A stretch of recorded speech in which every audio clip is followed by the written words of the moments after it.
guys, it is Kieran from RedDevilWeekly to preview United's game against Brentford Saturday afternoon, 3 o'clock. Another 3 o'clock kickoff for Manchester United. Like the good old days, eh? Like the good old days. But anyway, let me know your thoughts on this game, predictions, anything at all in the comment section down below. I really enjoy reading your comments, so please do leave them in the comment section. And also, if you do enjoy the content, feel free to hit that like button, subscribe to the channel as well if you haven't already.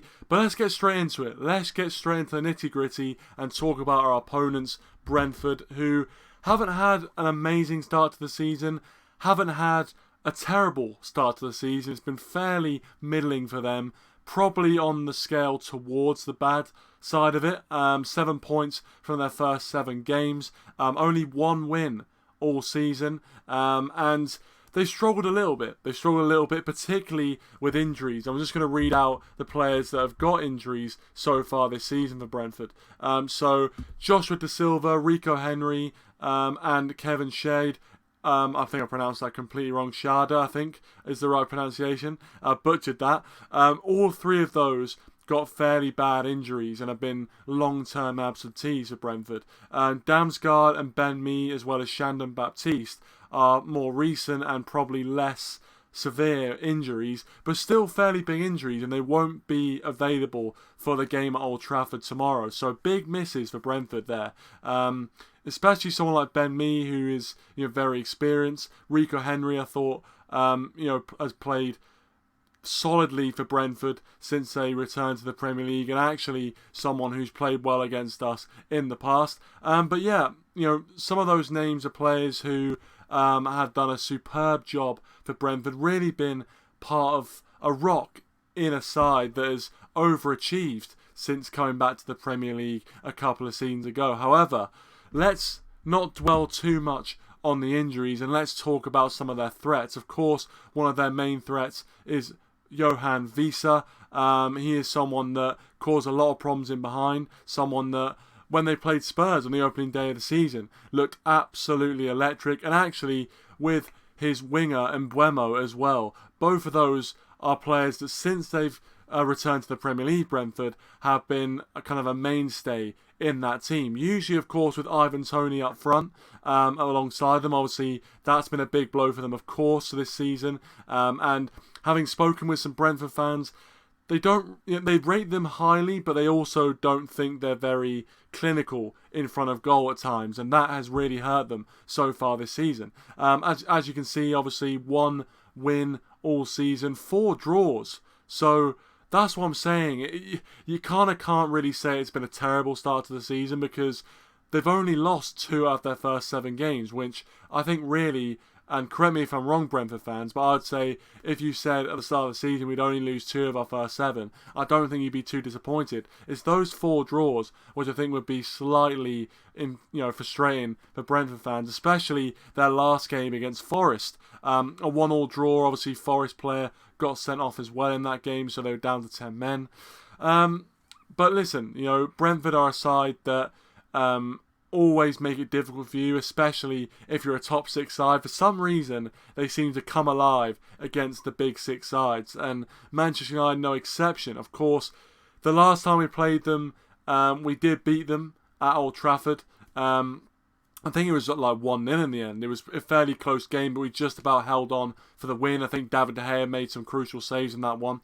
And then, obviously, the game we played before that, unless there was a cup game between, I think the last league game we played at their place, the less said about that, the better. And it was a 4-0 defeat, of course, to Brentford. The famous 4-0 defeat to Brentford. One of our worst days in Premier League history, and hopefully that will not be repeated, but the way we're playing, who knows. But yeah, that's a little bit on Brentford. I'd say their main threat is Mbuemo, and of course Visa gets thrown in there. One of their weaknesses is their keeper Flecken. I was talking again, as I said, to some Brentford fans who are not too complimentary about Flecken in goal. He's someone who looked a bit shaky and someone who really, if we're a serious club, we should be looking to test. So I haven't watched enough of him to really give my judgment on it, but what I've heard is not brilliant. So I'm hoping we can make it difficult for him, and hopefully he doesn't turn up at Old Trafford like most goalkeepers do and have an absolute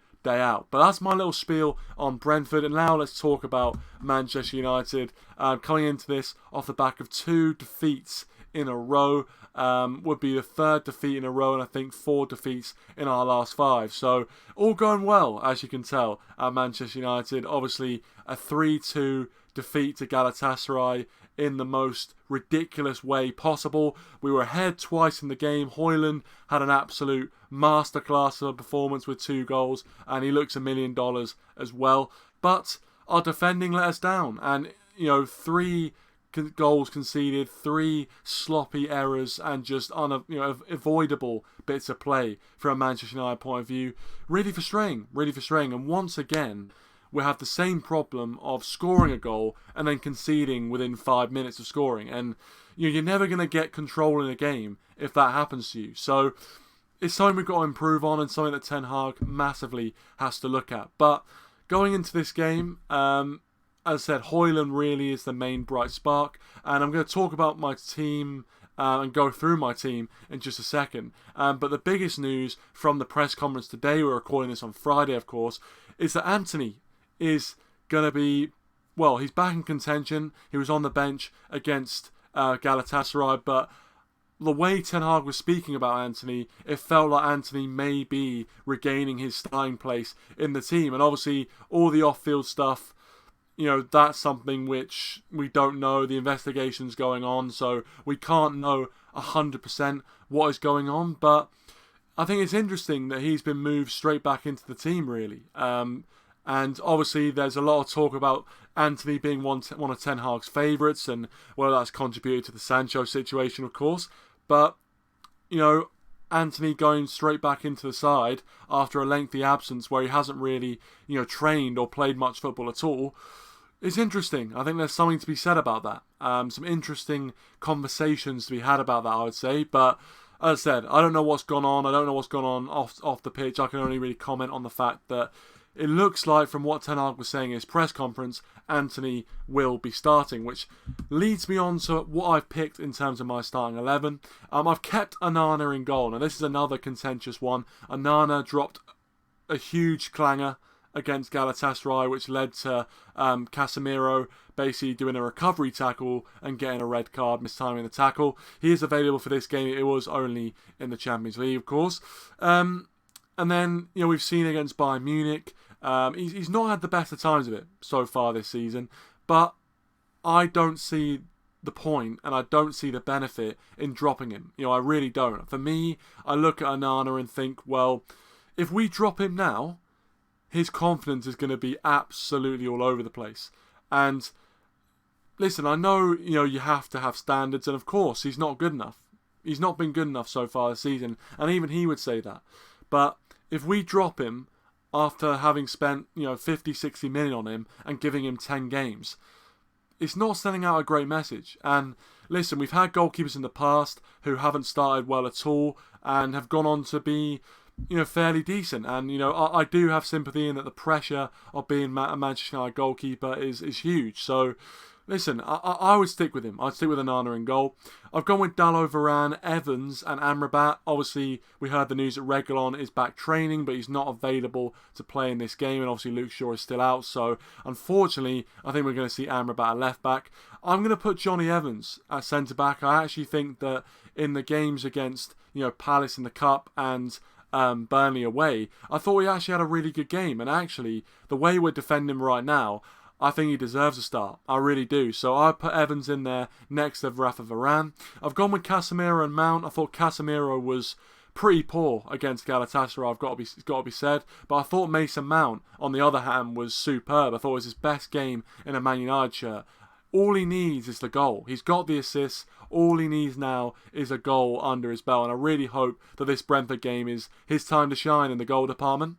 And then I've gone with Fernandes as captain, Rashford on the left, Antony on the right, and Rasmus Højlund through the middle. Still without a Premier League goal, even though he scored 3 in the Champions League, which means he's the Champions League top goal scorer as well. But I really want to see him get his Premier League goal. He's still not got it. I think this is his 4th Premier League appearance for us. So hopefully he breaks his duck. Fingers crossed he breaks his duck in this Brentford game. And hopefully he goes on and scores a hat-trick, because apart from him, I can't see anyone else right now in this team that's going to get us a goal. I really can't.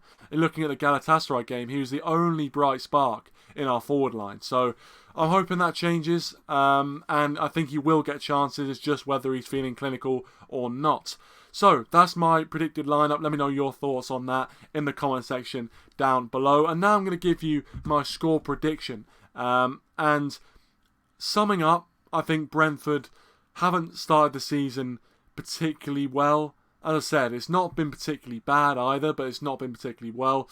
And they're a team that can make it hard for you if they are very defensively organised. However, as I mentioned at the start, with the likes of Rico Henry out injured, Ben Mee, these guys are the sort of players that have been crucial in Brentford's defensive efforts since they've come back to the Premier League. So without them in the team, and especially with what I've heard about their new goalkeeper, which, as I said, hasn't exactly been complimentary to say the least, I would say that we do have a chance of putting a couple past Brentford if we want to.